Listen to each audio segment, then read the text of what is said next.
Et donc, ce qu'il y a de tout à fait passionnant, si tu veux, dans cette citation de Platon, et même de croustillant, de percutant, c'est que... Monsieur ? Oui, vas-y Barnabé, vas-y, je t'en prie. Platon, il aimait bien les plats de thon. Comment ? Platon en verlan, ça fait ton plat. Sa mère, elle devait lui dire tu finis ton plat, ton plat de thon. Hein ? Vous savez, moi je suis spécialiste des maladies infectieuses, je suis un grand scientifique. Arrête!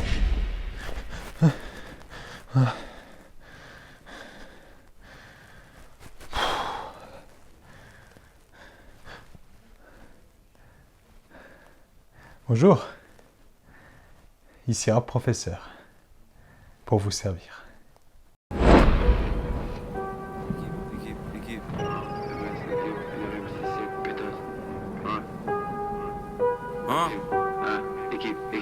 Un an, 2 ans, je commence à marcher comme un mort vivant. Je sais que je vais brûler mais tous les jours au réveil je remercie le Seigneur d'être encore vivant.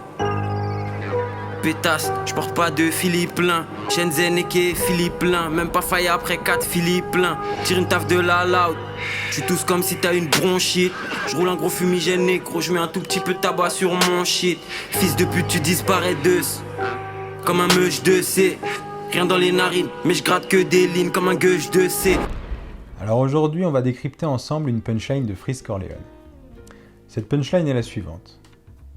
1 an, 2 ans, je commence à marcher comme un mort-vivant. Alors ici, Freeze, dans cette punchline, a recours à ce qu'on appelle une apocope. Une apocope, qu'est-ce que c'est ? C'est quand un ou plusieurs phonèmes chutent à la fin d'un mot. Par exemple, quand on parle de tram au lieu de tramway, c'est une apocope. Quand on parle de télé au lieu de télévision, c'est une apocope. Ici, l'apocope se joue sur le mot zan. Zan, ici, est l'apocope du mot Xanax, qui est un anxiolytique. Mais, ce qui est intéressant ici, c'est que Freeze fait aussi un jeu de mots.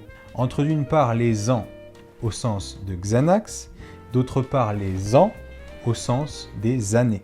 Et la suite du texte, la suite de cette punchline, je commence à marcher comme un mort-vivant, confirme ce jeu de mots. Alors, si on s'en tient au fait que les ans désignent les Xanax, eh bien Freeze commence à marcher comme un mort-vivant, au sens où, alors qu'il avait une démarche normale, il se met à adopter une démarche qui s'apparenterait à celle d'un mort-vivant sous l'effet des Xanax.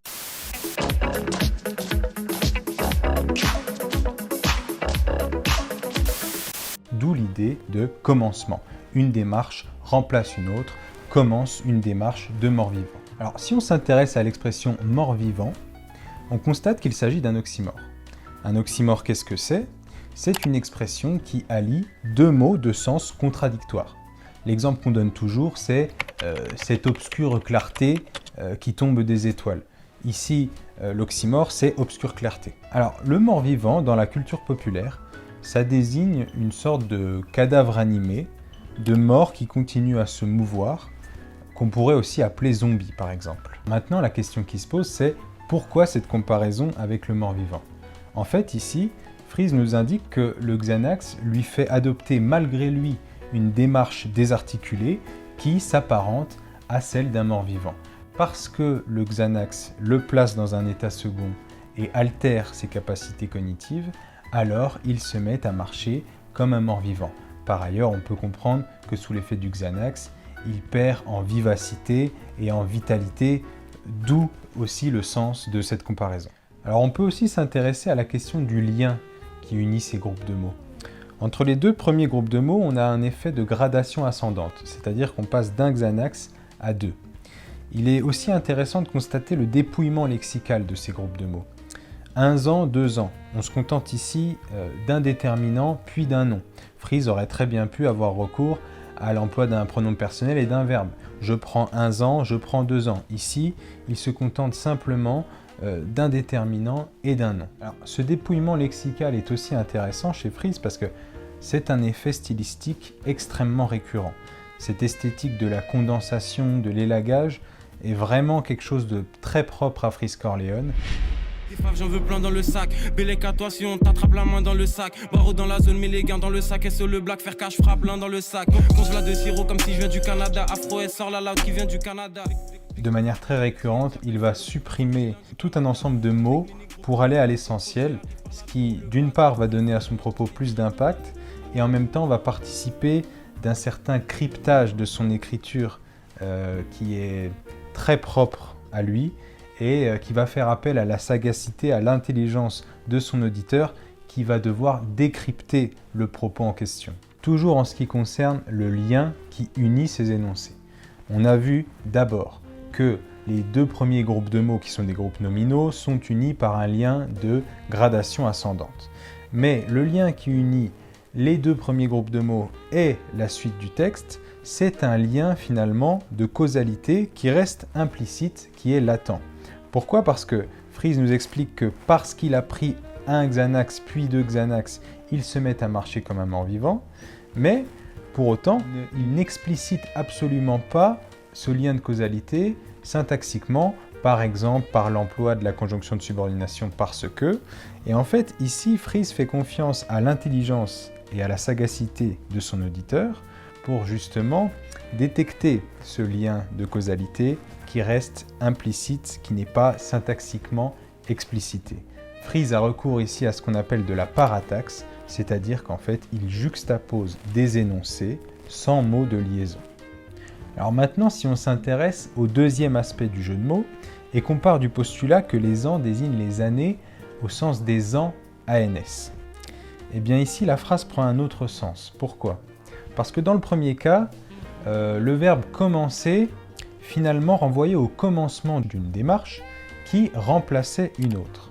La démarche du mort-vivant qui remplaçait la démarche normale. Ici, le commencement, c'est le commencement de la marche tout court. Parce que à 1 an, 2 ans, eh bien, le bébé commence à marcher. On constate aussi que si les ans désignent ici les années, il y a évidemment une liaison qui s'applique entre le déterminant 2 et le nom an, 2 ans, et qu'il y a une liaison fautive qui n'existe pas entre 1 et an, 1 ans, alors que normalement on dit 1 an, mais ici cette liaison qui serait fautive est évidemment une répétition de la liaison qui s'applique réellement entre 2 et an.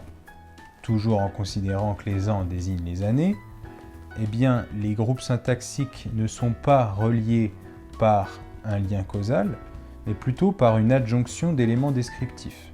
Il décrit d'abord son âge, la progression dans son âge, il passe d'1 an à 2 ans, puis le comportement relatif à cet âge, c'est-à-dire l'apprentissage de la marche, l'apprentissage de l'action même de marcher. Ici, la comparaison avec le mort-vivant est d'autant plus forte qu'elle s'applique à un nouveau-né. 1 an, 2 ans, je commence à marcher comme un mort-vivant. D'ailleurs, il est intéressant de constater que la démarche du nouveau-né est elle-même désarticulée parce que le bébé n'a pas un usage absolument naturel de la marche, et bien sa démarche est désarticulée, au même titre qu'un individu sous l'emprise de Xanax ou bien qu'un mort-vivant. On a donc en ce sens un parallèle possible entre les deux comparés et le comparant. Les deux comparés, selon le sens du jeu de mots, c'est d'une part le je adulte sous l'emprise du Xanax et d'autre part le je bébé. Le comparant ici, c'est le mort-vivant. Et ce qui unit ces trois entités, ces trois réalités, c'est la démarche désarticulée. Alors, s'ajoute à tout ça une dimension profondément oxymorique dans cette comparaison, parce que le nouveau-né ici est associé à un mort-vivant. Donc ici, on a l'image, la représentation d'un être à peine né et déjà mort, d'un nouveau-né et à la fois d'un mort-né. Et ce qui est intéressant, c'est que cette dimension oxymorique dans cette comparaison vient corroborer la dimension oxymorique déjà présente par l'emploi de l'expression mort-vivant qui, comme on l'a vu, est un oxymore. Alors on peut interpréter cette comparaison comme un moyen pour Freeze de construire son mythe personnel, son ethos, c'est-à-dire l'image qu'il renvoie de lui-même dans et par son discours à son destinataire. Et cet ethos ici, c'est tout simplement celui d'un poète lugubre, d'un poète ténébreux depuis la naissance.